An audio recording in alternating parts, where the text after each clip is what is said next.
જો મિત્રો આ ખાખરા છે, મેથીના ખાખરા છે અને બીજા પણ અલગ અલગ વેરાયટી આપણી પાસે ખાખરા છે. તો વધારેમાં જો ફાસ હાલતા હોય ને તો મેથીના ખાખરા છે. આપણા મિત્ર છે, એક બાજુમાં જ છે, અહીંથી 200 મીટર દૂર.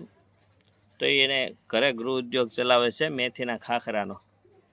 તો આપણે ત્યાં રોજે રોજ તાજા જ ખાખરા આવતા હોય દુકાને, અને જેટલા ખાખરા તાજા હોય ને એટલી ખાવાની મજા આવે. અને ખાખરા પણ એ ભાઈ બહુ એકદમ મસ્ત બનાવે છે, દાંતમાં ચોટતા નથી અને ખાવાની નકરા કરકરા મજા જ આવે છે. તો મિત્રો આપણે એક દિવસ એના ગૃહ ઉદ્યોગ પણ આપણે વિઝિટ કરશું.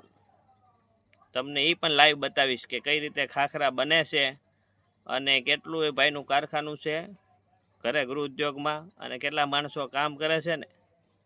તો મિત્રો તાજા અને ફ્રેશ ખાખરા ખાવા માટે આપણે ખોડિયાર જનરલ સ્ટોરની મુલાકાત લ્યો.